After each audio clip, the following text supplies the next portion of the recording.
Hii ni Matu TV, usisahau kusubscribe, kufollow, kulike na comment. Na usisahau kufuatilia katika akaunti zetu za YouTube, Instagram na Facebook @Matu TV. Karibu katika makala inayomhusu marehemu William Lukuvi. Kwa Islam tunasema inna lillahi wa inna ilaihi rajiun. Lakini kwa upande wa Kristo tunasema Bwana ametoa, jina lake lihimidiwe. Makala hii imeandaliwa na kusomwa nami Faudhia Juma. Tupate kusikia wasifu wa marehemu William Lukuvi. Unaweza kusema mguu wa siasa umeanguka Tanzania, kwani William Lukuvi ndiye aliyekuwa mbunge mkongwe kuliko wote katika bunge la 13 linaloendelea sasa, na ni waziri mwenye uzoefu mkubwa kuliko wengine. Waziri Lukuvi aliingia bungeni tangu mwaka 1905.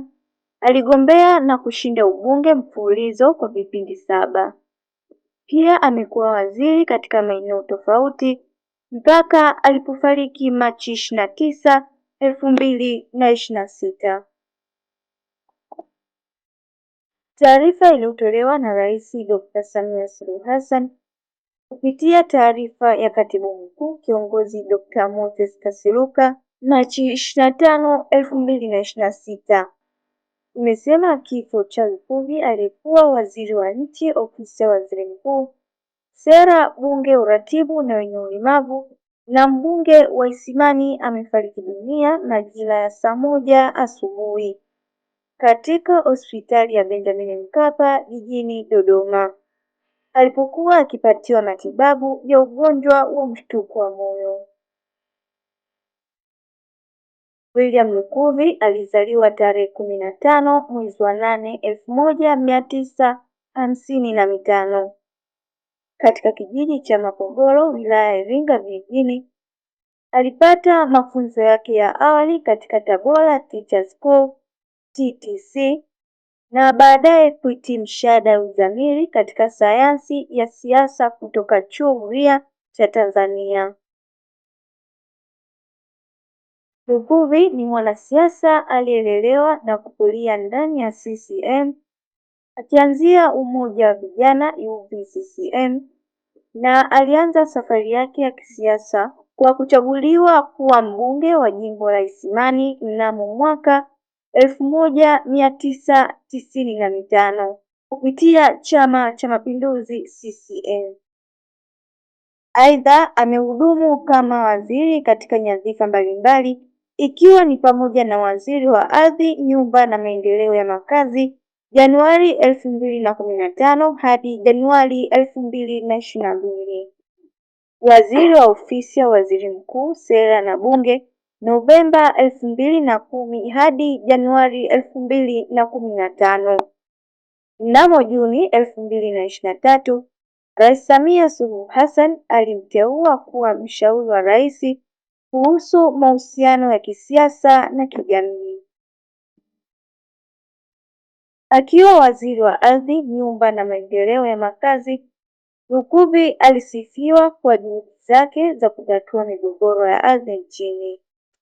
Alisimamia utoaji wa hati miliki za ardhi zaidi ya milioni 2 kwa Watanzania, hatua iliyosaidia kuwawezesha kiuchumi kwa kutumia hati hizo kama dhamana za mikopo. Pia alianzisha mfumo bora ya kutatua migogoro ya ardhi kwa kupeleka huduma karibu na wananchi. Msaidizi wako sasa tunafanya kazi kifua mbele, kwa sababu tunajua kama wewe umefanya haya makubwa, haya madogo madogo ya kwetu tutapiga break, tutaendelea kuyafanya kwa nguvu na kasi kama unavyofanya wewe. Nakupongeza sana. Mimi nakupongeza zaidi kwa sababu haya yote yanayofanyika, unayosimamia rasilimali za nchi, hasa madini yako chini ya ardhi. Unasimamia kikamilifu sana kwa uzalendo rasilimali ambazo ziko chini ya ardhi na zilizoko juu ya ardhi. Uliponikabidhi jukumu hili, Mheshimiwa Rais, uliniambia, kwa sababu unaijua ile wizara, kwamba nenda kule wizara ya ardhi kaondoe uonevu. Wizara ya ardhi kuna watu, kwa sababu ndio rasilimali ambayo kila Mtanzania anategemea kuwa nayo. Kuna uonevu mkubwa. kuna ukiukwaji wa sheria sana. Kwa mimi kule kazi yangu, Mheshimiwa Rais, nafanya kazi hiyo ya kukusaidia na kusaidia serikali ya awamu ya 5 na kusaidia maskini wa Tanzania katika kuhakikisha kwamba uonevu ndani ya ardhi unakoma na kila mtu anafuata sheria. Yako mambo mengi yanafanyika, lakini nitoe mfano machache ambayo yanaendelea kwenye wizara yangu. Juzi nilikuwa Sumbawanga, nikaambiwa na mbunge wa Sumbawanga mjini kwamba hapa kwetu waziri, viongozi wote wa mkoa wameshindwa. Viwanja vimepimwa, watu wana hati, lakini wanatokea watu wa babe kwa kushirikiana na viongozi wa halmashauri, wanaonyeshwa wanajenga kwenye viwanja vya watu maskini ambao vina hati tayari. Sasa waziri, unatoa mwongozo gani? Nikamwambia kwanza, kwa mujibu wa sheria hairuhusiwi, lakini ni ukweli kwamba yale niliyoyasikia Sumbawanga yako kila mahali. Hapa Dar es Salaam ndio yamekubuku. Kuna watu wamejipa vyeo hapa, wanajiita madalali, mabroka, wengine wako ofisini kwangu, wengine wako kwenye halmashauri. Kazi yao ni kuangalia tu viwanja ambavyo havijaendelezwa, hasa wakijua historia ni vya maskini, wajane, wastaafu na watu ambao pengine kwa namna yao yoyote ile hawawezi kupambana navyo. Kwa hiyo watu wenye pesa na matapeli wenye nguvu wanavinyang'anya hivi viwanja vya watu ambao wana hati miliki, na pengine watu hawa hicho ndio kiwanja chao kimoja, wanawanyang'anya, wanajenga. Kama una mlinzi wako pale wanamfukuza, wanajenga mpaka nyumba inakwisha. Hakuna kibali cha ujenzi, hana hati, hana michoro iliyothibitishwa mahali popote.